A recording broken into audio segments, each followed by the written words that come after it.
Welcome everyone. I'm Mark Hefflinger. I'm the Communications Director for the Bold Alliance, which is a network of small and mighty groups in rural states working to protect land and water, fighting fossil fuel projects and eminent domain abuse, while also working for clean energy solutions. We provide resources to pipeline fighters all across the country, including the online Pipeline Fighters Hub. On this call for reporters today, we put together a panel to talk about new polling conducted by Embold Research in 6 Midwest states that found 81% of registered voters say they oppose corporations utilizing eminent domain for private projects, and also asked questions about proposed carbon dioxide pipelines and carbon capture and storage projects. So Embold does dynamic online polling where they recruit fresh participants online for each new poll and say they're able to reach millennials and seniors, rural and urban dwellers, and members of every gender, race, creed, and political persuasion. If you have any other questions about particulars of Embold, which is part of Change Research or their polling methodology, I would direct you to emboldresearch.com/methodology. Today we'll have a live Q&A session at the end of the panelist discussion, but you're welcome at any time to type a question by tapping the Zoom Q&A button within the app, or type it into the Zoom chat, and we'll read all those questions and answer them live. You can also, at the end, raise your hand within the Zoom app, and we'll bring you off mute, and you can ask your question live.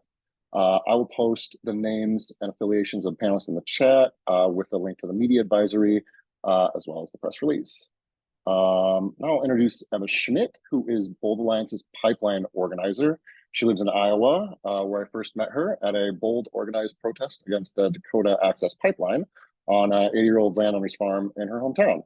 Emma will talk a little bit more about the top lines from the poll, and then introduce the grassroots organizers and landowners from each of the states here where polling was done who have joined the panel to talk about the results and how it will impact their organizing. So take it away, Emma. Wonderful. Thank you, Mark. So I do want to just go over some of the really exciting poll results that we got recently. So some of those really positive numbers for us show that opposition is really strongest across all party lines. Opposition to eminent domain abuse. It crosses partisan and demographic lines. And while we do see that people that are living in rural areas, the rural voters that these projects, these carbon capture projects most adversely affect, they do have the strongest levels of opposition. I was kind of interestingly surprised to see that urban and suburban voters really did not lag far behind in their overwhelming opposition to carbon capture schemes. We did find that voters with the highest level of awareness of eminent domain also showed the strongest level of opposition towards eminent domain abuse for private use. And in particular, among all of the issues that are associated with risky carbon capture proposals, voters showed the highest level of concern for corporations being allowed to seize private property for their own personal gain. Other top issues included concern around the effects on land use and water, as well as the safety concerns that come right along with these unproven carbon capture pipelines and storage schemes. So with that kind of out of the way, those are your big picture ideas. I am going to actually just hand it right on over to our speakers today. So I am really glad to be joined here today by some of the most dedicated organizers and landowners on either side of the Mississippi. These are folks that have spent years fighting unsafe and unnecessary carbon capture schemes across the Midwest. And as you'll see, based on the polling numbers that we're about to dive into, it's pretty evident that their hard work has not gone to waste. So first, we are going to hear from Jensen. Chase is an organizer with Dakota Rural Action, and he is going to tell us all about how the poll results reflect what is taking place on the ground in South Dakota. So Chase, take it away. Thank you, Emma. And as Emma said, I'm a senior organizer at Dakota Rural Action in South Dakota.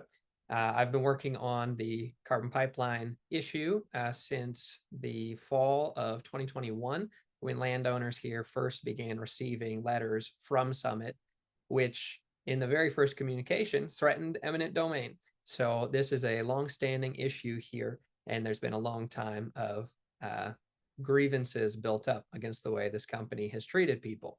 So the polling really comes as no surprise. After 3 years of bad behavior and pressure tactics from this private company, it was no surprise to see such a high number opposing the use of eminent domain.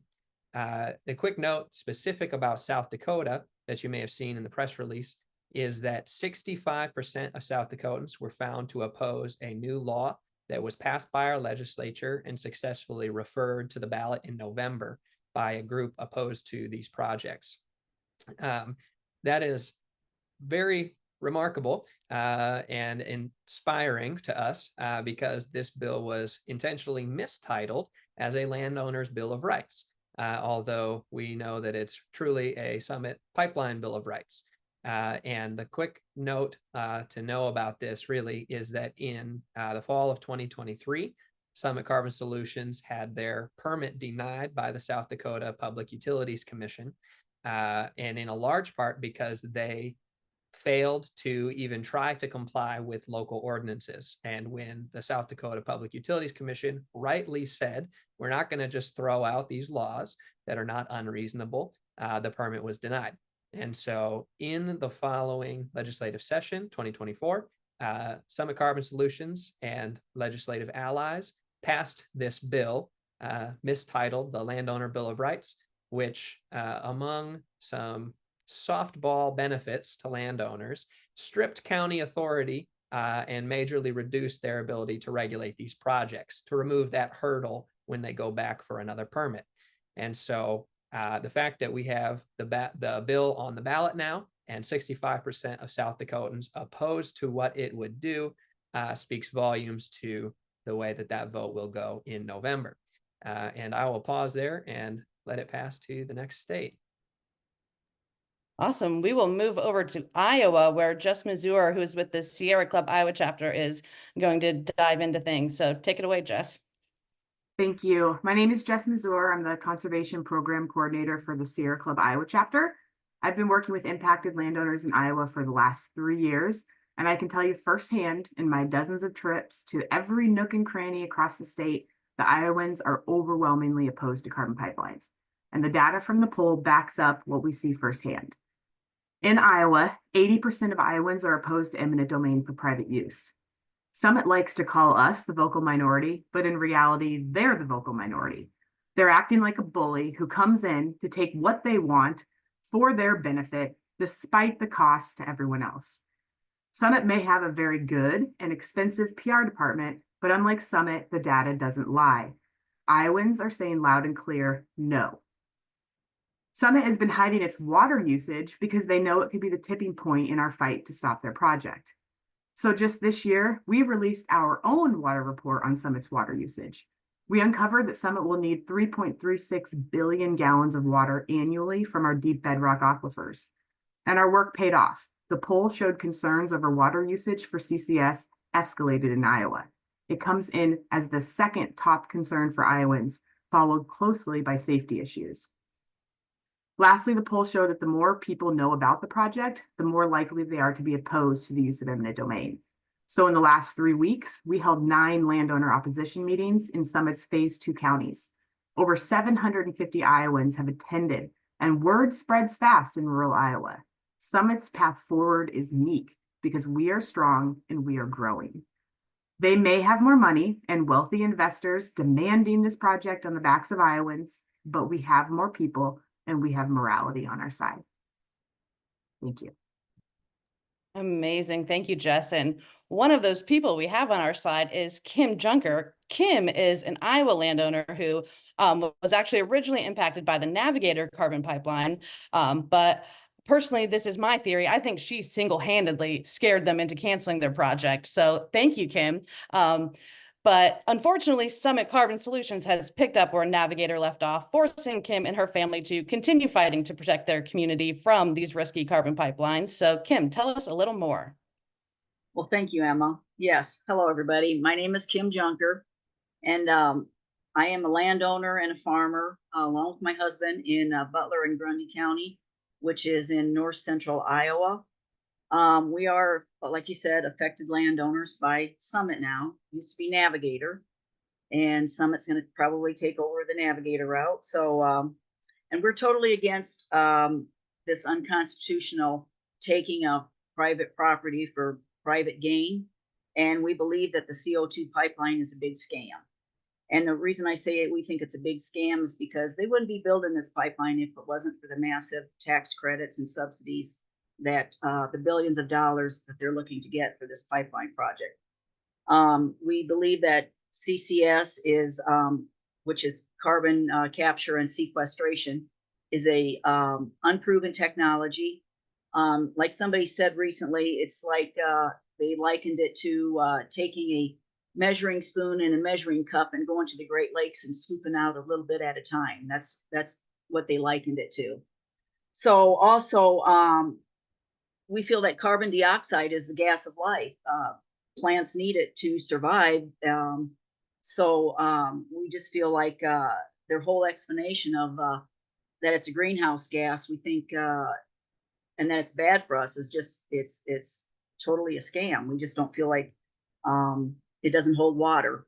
And so, yeah, the other thing, and like Jess said too, Summit claims that we're a minority, and that's not true either. We feel like that we're a big majority of people that are against this pipeline, and that number just keeps growing all the time. The more people we get educated, the more people find out about this project, the more people are against it. So we feel like it's just growing. And it doesn't matter if you're Republican, Democrat, Independent, Libertarian. This goes across party lines, that people are all joining together. I'll just say that I'm a registered Republican, and I've never thought that I would be joining forces with Sierra Club or Bold or somebody like that to fight this, but we're all in this together. This is a huge, people are coming together to stop this. We all agree on this one common cause, that it's a bad project. So, and everywhere I go, I talk to people. People are talking to me about the pipeline, and people are upset. They're frustrated. They're angry. They're tired of they're upset about the Iowa Utilities Commission and this ruling that they came out with. They think it's a bogus ruling. They feel like the Iowa Utilities Commission is biased. They are frustrated.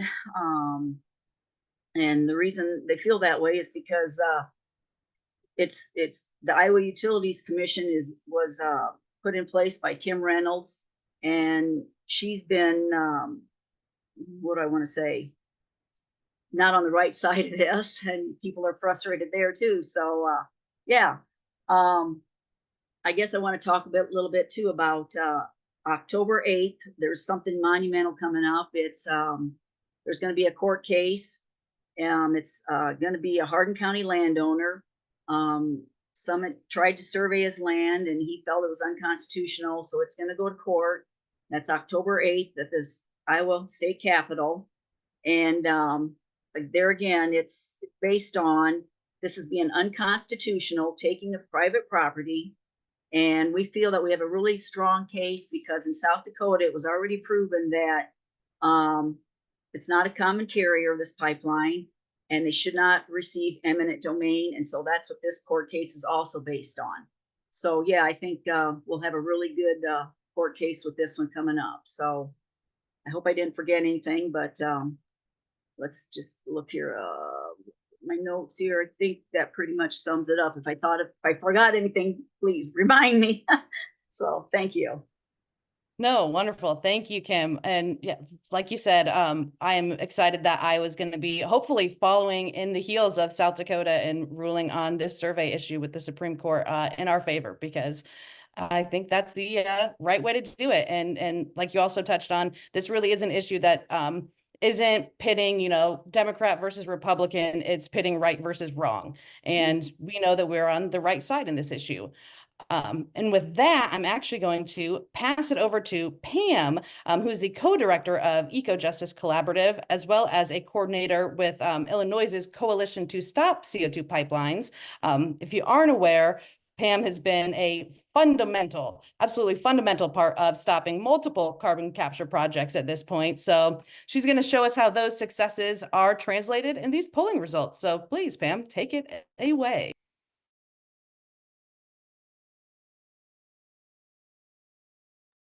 You're on mute, Pam. Yep, forgot that part. Thanks, Emma. You can see I'm tired of doing this fight, right? But yet we all continue. Illinois landowners, too, have fought long and hard to prevent the use of eminent domain by private companies for 3 pipeline projects, all of which have either been canceled or withdrawn to date, and 7 sequestration projects that are on our doorstep that are under review by the US EPA. And this is because they believe that the projects are not in the public interest, and each could harm their property, their water, and their health. And the polling data shows this is a serious concern for 94% of Illinois registered voters, giving these impacted landowners the support they need to continue the good fight against what they believe is an unjust taking. So you may know that Illinois currently has a 2-year CO2 pipeline moratorium in place in Illinois, in our state. But pipeline projects will be allowed to refile their applications with the ICC in the near future, the Illinois Commerce Commission. So we at the Coalition to Stop CO2 Pipelines, Eco Justice Collaborative, and all of our allies will continue to support landowners working to stop CO2 pipelines and prevent the seizing of their property as we best can once applications are refiled with the ICC. And we're going to use the polling data in this fight. So we really appreciate having that. The second thing we're working on is sequestration, as I had said, and the fact that 71% of registered voters polled oppose storing carbon dioxide under the Mahomet Aquifer shows people across Illinois recognize no one, let me underscore that, can guarantee that sequestered CO2 will not leak. And if it does, it can contaminate an aquifer that provides fresh drinking water to nearly 1 million people in central Illinois with heavy metals, such as cancer, liver damage, and anemia. There are 3 projects under review by the US EPA that would threaten the aquifer. And because the governor's bill did not include the ban requested by 12 senators and representatives during committee hearings, 4 are now filing bills that would ban sequestration activities through and under the aquifer. And I'm going to name who they are because I think this is important. Senator Chapin Rose, Representative Brandon Schweizer, who are Republicans, and Senator Paul Faraci and Representative Carol Ammons, who are Democrats. We're working with these legislators to ensure a Mahomet Aquifer ban is passed, and we're going to use this polling data commissioned by Bold Alliance to show them that Illinois registered voters will have their backs and support their efforts. Thank you. Amazing. Thank you, Pam. You are a tough act to follow in every way possible, but we are going to put that on to Zach. So Zach Cassidy is an organizer up in North Dakota with Dakota Resource Council, and he's going to share what we're seeing out of a state that has vehemently tried to push carbon capture and storage technology onto its residents for years now, but we're fighting back. So what's happening in North Dakota, Zach? Thank you, Emma. Yeah, I mean, I would say even compared to the other states on the Summit pipeline and other pipelines, North Dakota has done a lot, really even beginning in the 90s to set the path for carbon capture and storage in this state. In a way that really just began being as just sort of exploratory and non-committal, and then sort of went along from there to the point where we are at where they've created a special type of eminent domain called amalgamation that strips the legal protections that exist in eminent domain and makes it even harder on landowners to get recompense, and they can't even sue for higher rates. They're just basically forced into easements so that they have no say in. And so the polling really just show that North Dakotans are very, very much opposed to that, are opposed to the use of eminent domain. and are generally opposed to the pipeline. It also reiterates something that I suspected for a long time, which is that the more people know about the pipeline, the better it is for us. Summit and other pipeline companies do not benefit from open information and a public that is well informed. And so it reiterates that, yeah, just the way forward, the way to win is just to get the word out as much as possible to people, to voters.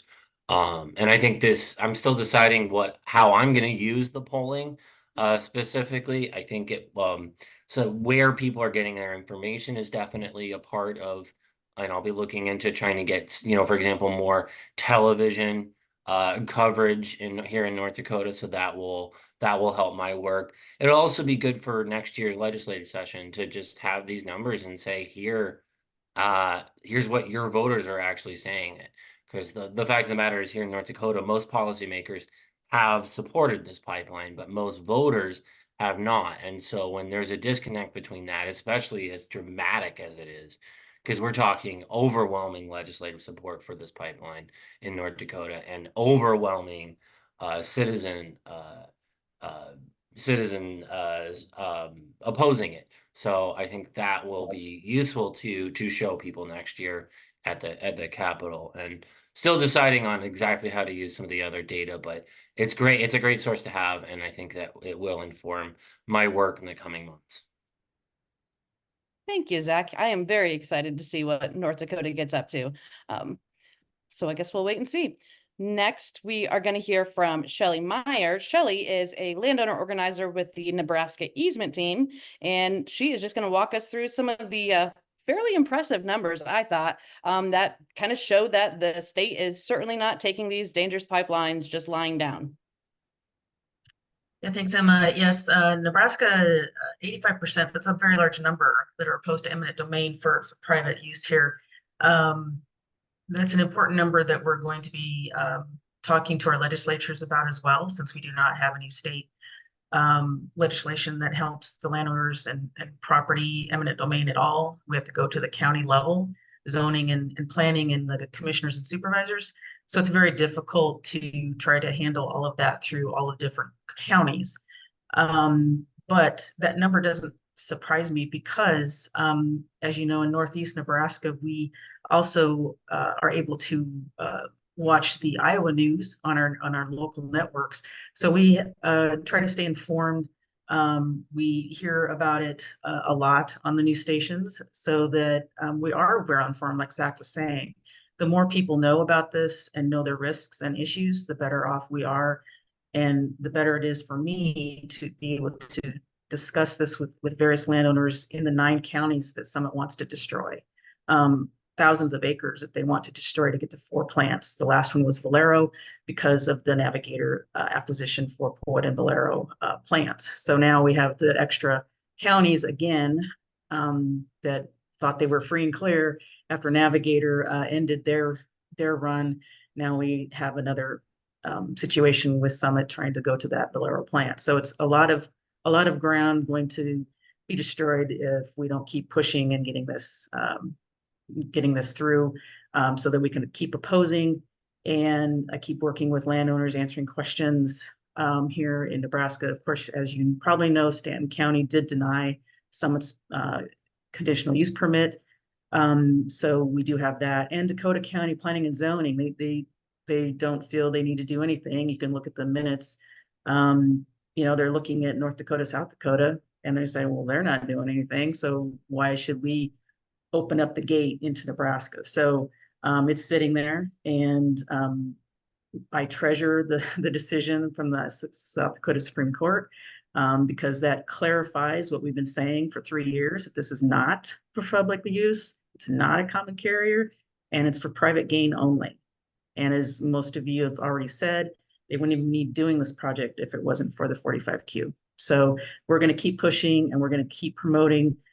This is not for us. It's just for money in pockets that already are billionaires. So that's how we're going to sit with it. And we love these numbers because it just proves the point that we've been talking about the past 3 years. And appreciate all the states and all the hard work going on in all these locations, because it's just the more we stick together, the better off we all are.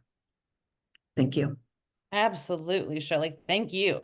That was very uplifting. Last but certainly not least, we are going to hear from Susan Strole Kos, who is a tenacious, I say that with emphasis, landowner from Indiana who is organizing an unprecedented movement in opposition to a carbon capture and hydrogen pilot project that's being proposed by Wabash Valley Resources in the western part of Indiana. So tell us all about it, Susan. Oh, thanks, Emma. Well, it's not just me organizing it. We've got a whole group of people. And yeah, this company came to town. We didn't even know they were in town. They've been here 8 years. We actually just found out about it 1 year ago, which is surprising. And people are like, how can that happen? Well, let me tell you, they have spent the majority of their time, actually the past 7 years of their time, over at our state house paying politicians to get some laws passed. They wanted protections, of course, and they wanted to use eminent domain and all these things. So yeah, they're trying to take our land and make money off of our backs, and we are not having it. That's the way we feel. So a couple of people got together, they organized a group, we've gotten involved. I didn't know anything about the company until they called me and said they wanted to have a meeting for farmers, and they wanted to talk about fertilizer. Thinking that would be a great thing, of course, I said, sure, I will go. When I got there, they did not want to talk about fertilizer. They wanted me to sign a piece of paper. They wanted to give me a few $100 for my name. And basically, it just ticked me off. I told them that my name's worth a lot more than that. So then I went and researched, found out that the reason I didn't know about them, and none of us did, they have changed their names so many times, it was hard to keep up with them. Then they said that they were going to do hydrogen, and then it was going to be a clean power plant.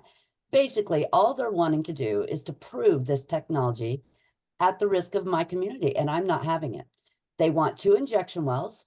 Our elementary school is right smack dab in the middle of 2 injection wells, and my grandchildren go there. And so we fight, because their lives are worth a whole lot more than any billions of dollars that company could ever receive. And they don't care because they do not live here. That's what's motivated us. We will keep fighting. We're learning a lot from you all. So yes, it is our ground. It's been in my family for over 200 years. So I will not give up without a fight. That's where we're at. Amazing. And that's what the poll results showed too. That same spirit is reflected in numbers across Indiana, which is really just kind of heartwarming, and it gives us a lot of hope, I think. So I am sure that at the end of the day, we are going to stop the Wabash Valley Resources Project, because there's a whole lot of people just like you out there. Mark, do you want to start some Q&A up potentially? Yes, thanks again to all our panelists, organizers, and landowners for all the work you're doing and for joining us today, and to the members of the media. If you have a question now, I am seeing a couple in the chat. You can click the Q&A button within Zoom to type a question, or open the chat, type it there. Or if you have the ability, raise your hand, and I will pull you off mute. You can ask your question on your own, live, for all of us to answer. So with that, I see one in the chat here. Mike Moen asks, is there any update on how far Summit has come along with its land procurement? And I would say you will have to ask Summit that question, and probably take their answer with a very large block of salt. Beyond that, I feel like their CEO, Lee Blank, had a quote possibly this morning. He's doing another charm offensive with the media in Iowa right now, where they're facing the IUC hearings for their extension. And he might have mentioned the overall project in one of those. I don't remember exactly. It's in my extracted daily news clips newsletter. If you don't already subscribe, you can check it out. We did Mike, see in Iowa that they have still have 848 parcels left to they've declared eminent domain on the original route. That does not include the additional 300 miles that they don't have a single parcel on in Iowa. And over the past year, they've actually only secured easements for 3 parcels, all by the same singular landowner. So based on that and based on what we're hearing out of South Dakota, I don't think they've made a whole lot of progress lately, but. And I have one other thing to add on that from Iowa too, is Summit purchased some of Navigator's easements, hoping to make it a little easier on them. And there is now a push to invalidate those easements because Iowa law is very clear that you cannot purchase easements until after the informational meeting is held in a county. And Summit purchased the easements before any of the informational meetings were held. And so there is now a motion filed by Bremer County to invalidate those easements and validate the whole docket. And that has been echoed by Sierra Club, and we're going to try to do that all across the state. One I would thing just, I I would just add too, just adding on to what Emma Schmit just said. I think one reason too why Summit has dropped way off is people are getting more educated about this pipeline now. And at first, you know, Summit, they were the first ones out of the gate with their pipeline project, and they caught a lot of people off guard, and they were high pressure. They targeted the elderly, the absentee landowners, and I think that's why they got as far as they did with their easements, is because, like I said, they caught people off guard and they threatened people, they bullied them, they badgered them, and they lied to landowners, and they told them, if you don't sign, it's going to go to eminent domain, you're going to get a lot less, and that scared people. And I think that's why they got what they got. But now people are wising up to their tactics, and they're wising up to what they're doing, and so people know what's going on. So they're having a hard time getting people to sign easements. So I think that's where it's at. Thank you. Thanks, Kim. There's a follow-up from Mike Vess. How much eminent domain has been used so far in North Dakota? And maybe Zach can talk about that. I know that across some of the states, Summit specifically, and potentially Navigator, had filed lawsuits over surveying against landowners, and those now have reached the Supreme Court of South Dakota and will go up against the Supreme Court in Iowa. But Zach can talk a little bit about North Dakota. Like I said, North Dakota has possibly the highest level of political support for the pipeline, and so our eminent domain issues are no different. You know, as it stands now, they do have common carrier status in North Dakota, meaning that they're able to sue for eminent domain even before the pipeline is approved. Normally, to use eminent domain, private companies have to wait till the process is permitted at the state or local level before they're able to sue. But because of the common carrier status, they're able to sue now. So that's how much eminent domain has been used in North Dakota, is to say, like, pretty much every case, every landowner they've approached, you know, off the bat is what I'm hearing, that they'll threaten eminent domain, or they may, with some landowners, they may wait a couple conversations, but as soon as there's any resistance, eminent domain is immediately mentioned. I should say that publicly they've stated differently, that they're going to try and get all voluntary easements, and there's recordings of Governor Doug Burgum and of Summit officials saying, we're gonna wait, we're gonna get buy-in from everyone, not using eminent domain. If you don't want it, saying no, your neighbor will get it, things like that, which is just not in alignment with what the reality of their actions have been in the state. So to say they've been using eminent domain quite a lot, I don't know how to put a number exactly on that, but it's a lot, and they're more than willing to use it in their negotiations with landowners, which makes me wonder how many landowners actually are happy about the contract that they have with Summit. To tack onto that really quick, one of the things we've been looking into is just how frequently we've seen eminent domain used in other carbon capture pipeline instances. And because there are, around 5,000 or so miles of active carbon pipeline in the country at this point. And what we've seen is that we can confirm at least 8 instances of eminent domain being utilized for carbon pipelines, but it's only ever been in like single digit numbers. So only, 1 or 2 landowners. So this is really an unprecedented scenario with Summit trying to claim, hundreds of parcels of land through eminent domain. Thanks, Emma. There was one more question about survey methodology. I did provide a little bit in the press release itself. I'm going to type it in the chat here as well, but the Embold Research poll consisted of 2,479 interviews with registered voters in Illinois, Iowa, Indiana, North Dakota, Nebraska, and South Dakota, conducted July 25th through 31st, 2024, with a margin of error of plus or minus 2.2%. And again, you can go to emboldresearch.com/methodology to learn a little bit more about their dynamic online polling and how that works. It's part of Change Research. I mean, they claim that their 2020 polling was the most accurate of all, better than 538. So you can learn up more about their how they conduct stuff on their website. Let's see here. One question: is there a reason Minnesota wasn't included in the survey? You know, Emma wants to mention that. I saw you coming up. You go ahead. I was just going to say that Minnesota doesn't have eminent domain for carbon pipelines, and that's kind of the real basis of this poll. So that's part of our reasoning there. Although we do love our friends up in Minnesota because they're holding strong and fighting back. Yes, that is the crucial reason that there is not polling, at least for this poll, done for on eminent domain for pipelines. There's another question about the poll being administered. Again, I provide a little bit more than just that. A copy of the full results of the poll. We are, you know, there was other things that were part of it. We're not going to be putting out publicly. I did a pretty good job, I think, of describing the questions in the press release itself. If you have specific questions about questions or methodology or the results, I'm happy to answer on email after the call. My email is mark@boldalliance.org. I think that's most of the ones that are in the chat.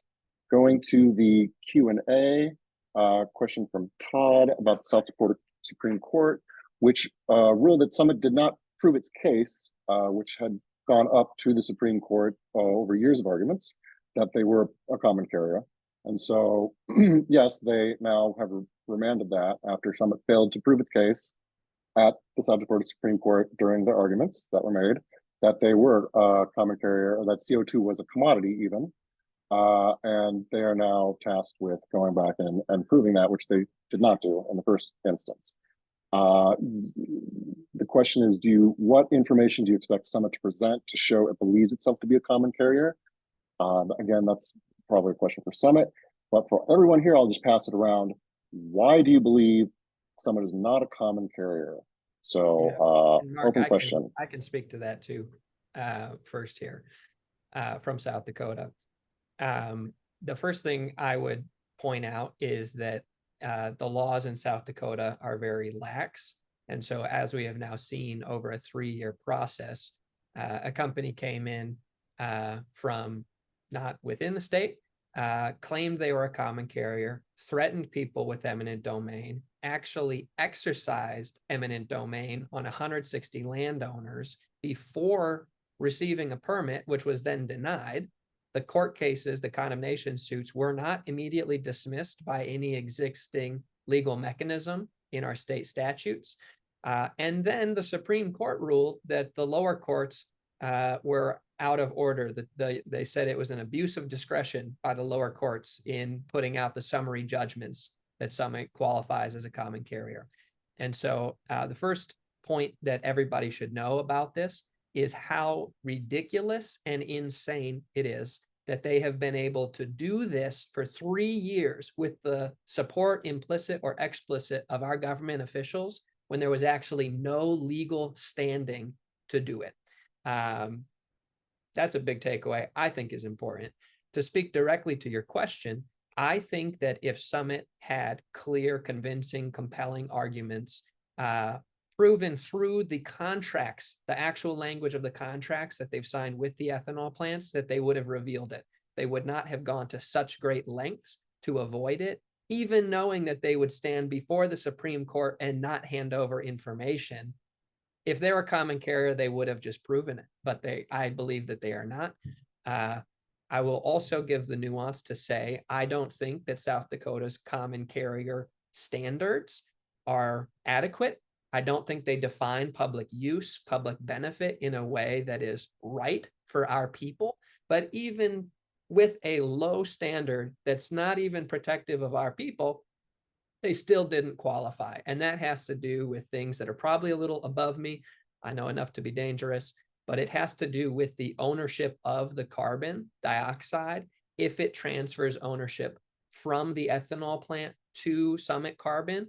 And so it's like a legalese. How is their contract framed? Are they paying a, how are they, who owns it? What's the fee structure? Those types of real clear business legal contract questions are going to show whether or not Summit actually is holding itself out for hire for the public, and whether they are transporting somebody else's product or whether they possess the product at some point, which at that point, if you hop on a highway and suddenly the state owns your car, that's kind of crazy, right? But that's the type of thing that we need to flesh out by looking at their contracts. So it'll be a matter of if they want to release that information or not. And I think that the fact that they aren't rushing to get back to court to turn over their internal documents tells me they're going to probably try to either weasel their way out, edit some contracts, or back out and come back a second time because they know that they will lose this battle. The last point, at risk of talking for too long, is that I think that Summit, the way that they have treated people in our state and clearly in the region, has been so condescending, so blustering, that they never imagined that people would unite, stand up, cross state lines to stand up against them. And so they just expected folks to sort of take it, and people haven't. And so they didn't take the time to get their ducks in a row before they proceeded with these things. And now, clearly, they've had permits denied in multiple states. They have had Supreme Court losses. They have lost at legislatures. The law in South Dakota was successfully referred to the ballot that they worked so hard to get. They really underestimated the people. And I think that shows in the number of losses that they've maintained, especially in South Dakota.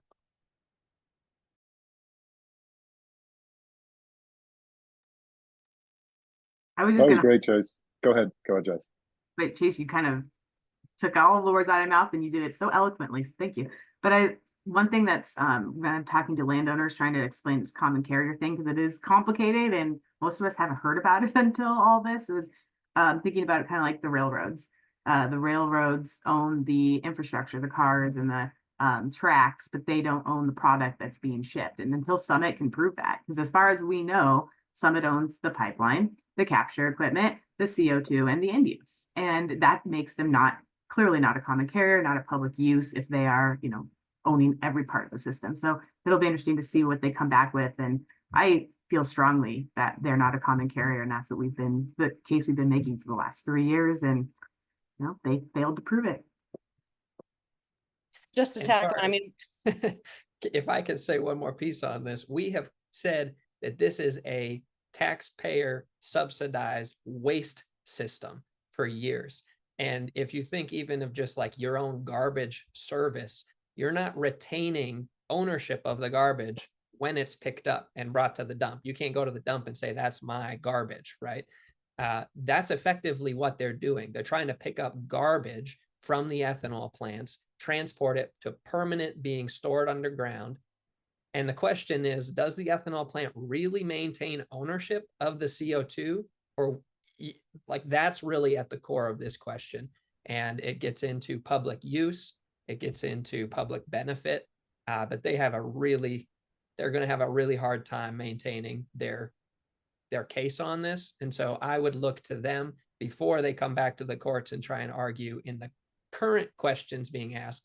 I would see first that they go back to the legislature and just try to change the rules in the middle of the game again so that they can qualify by new standards. I think that's one of the problems that Summit is facing in all sorts of different ways, is that what they say in one state isn't what they necessarily say in another state. So they seem to think we don't communicate or something, because we know in Iowa, in their testimony, they confirmed that Summit does own the CO2, which would by definition make them not a common carrier. I think that could potentially change just based on what their offtake agreements with Valero and Poet are now, but we haven't been able to see them. So I guess we'll wait and see, but I don't imagine that there's really much they can do that will actually legitimately qualify them as a common carrier. Thank you, everyone. I thought there'd be some good answers to that question. I see one more going here from Ben. What are some of the strategies that the groups across the Midwest have used to push back against Summit? I think that was just addressed a little bit. We chat amongst ourselves on a pretty regular basis here.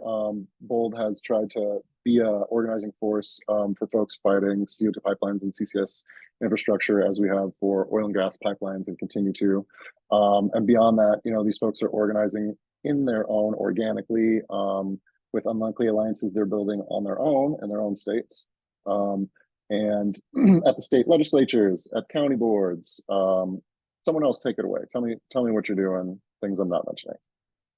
Iowa, we've done a little bit of everything. Our strategy is engage in everything possible and figure out which ones are going to work.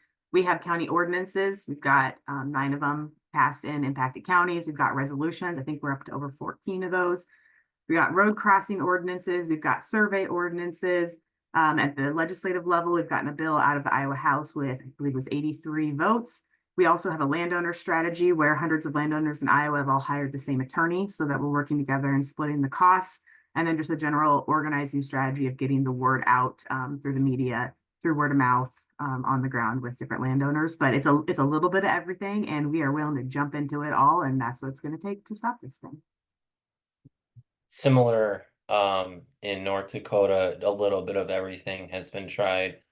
DRC doesn't have the support that some of our allies in other states do, just in terms of the number of organizations that are opposed. For example, North Dakota Farmers Union has been sort of silent on the pipeline issue, whereas in most of the other states they've at least tepidly opposed eminent domain, or at least opposed some aspects of pipelines.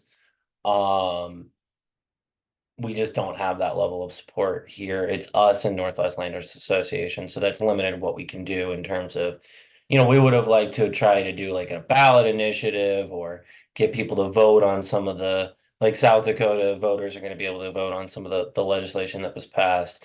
We'd love to do that. We just don't have the resources to. But what we have done is work at the county and state level primarily to just get people in these communities who aren't aware yet to be aware, because right now most of the resistance is coming from either organizations like mine, like the Sierra Club, landowners associations, and then of course just landowners themselves. So what I've been wanting to do is get more people in towns and cities to be concerned about this as well, because it does affect them, and it does impact, for example, Bismarck's drinking water. It impacts Wahpeton because it cuts right through that community. But, because people aren't having, Summit agents show up at their door and literally say, sign this document or we're going to sue you. There's just not the same urgency among townsfolk. And so that's something I'm trying to do. And then, of course, trying to influence some zoning decisions in one of the counties where the 3 of the dump sites where the carbon from the 5 states for Summit's pipeline will end up, trying to influence some zoning that will limit their ability to dump there. I don't want to say too much because it's active strategy and this is a public event. And then also we're finalizing some state level policies that we'll be pushing for that will, if not prevent Summit's pipeline and other pipelines, limit them in the future, including, requiring them to pay for any additional EMS needs around the pipeline, things like that. Yeah, and I think, funnily enough, a lot of the strategies that we're using to push back against Summit are also the same strategies that built the ethanol industry in the region in the first place. Neighbors are talking to neighbors. People are doing the smell test. Is this viable? Is this legitimate? People are trying to look after their interests and know that they have to work with others. We form cooperatives, the legal cooperatives that have hired attorneys together to put some form of a defense against the multi-billion privately not released hedge funds, investors who are backing Summit.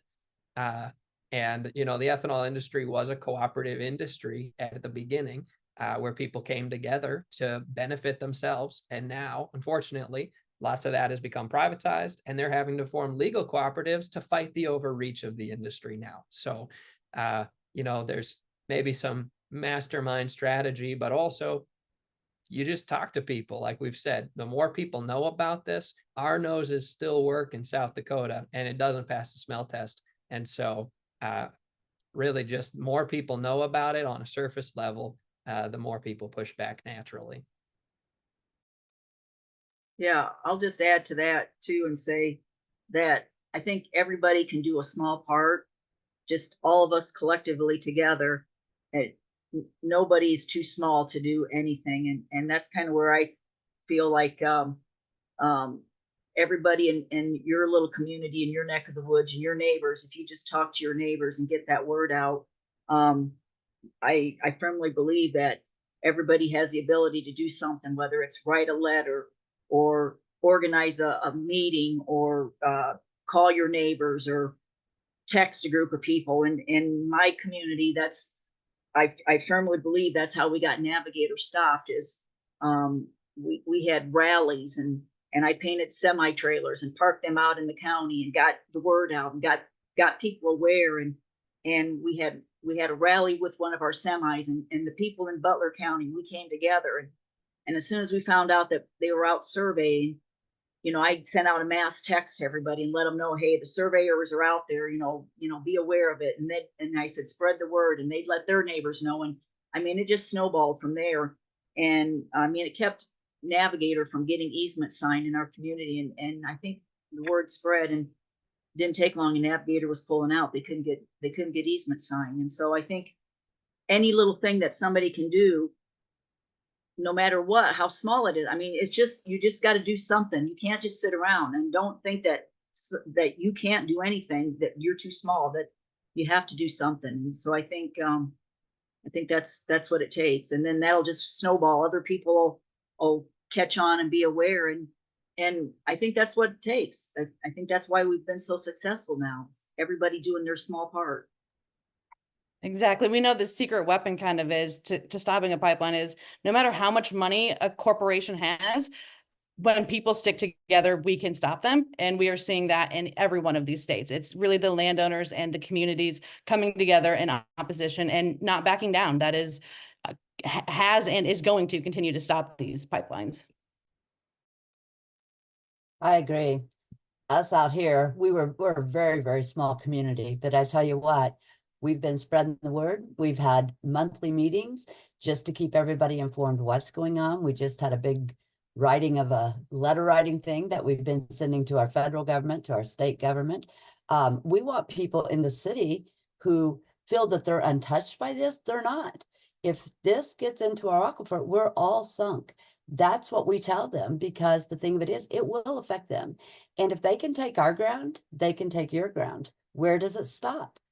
That's where we got to get everybody on board, no matter if you're rural, city folk, whatever. It affects every one of us. And when one company can take your stuff to make their money, they can do it to the next person, and it will be never ending. So yeah, we're just a small community, but you know what? We keep talking louder and louder, and the louder we talk, the more people get involved. So yeah. You are too humble, Susan, far too humble.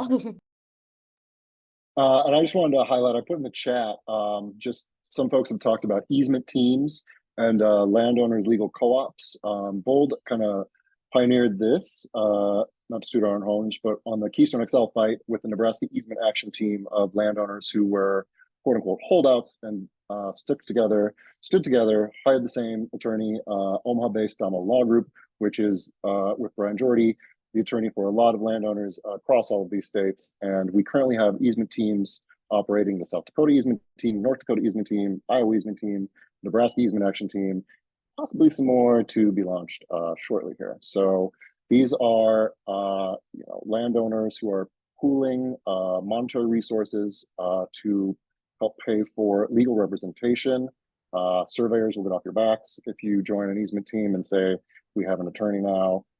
And these attorneys are mounting successful opposition at state agency hearings, such as the Iowa Utilities Board, now the Iowa Utilities Commission. Also in South Dakota and North Dakota, we are seeing wins by our side and our attorneys. So we think this is a very valid and successful legal strategy that Bold is now working to implement in other states, across the states. I do not see other questions. Give it another second here. If anyone wants to populate a question, raise your hand, what have you.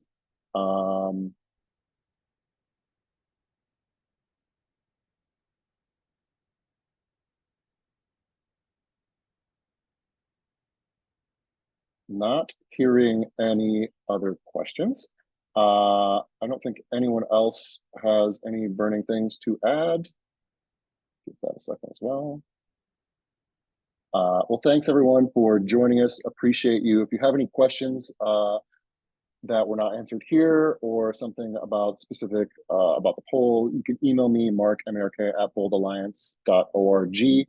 And like I said, I put a link to the advisory in the press release, which also has some quotes from the folks on this call that you're more welcome to use in your reporting.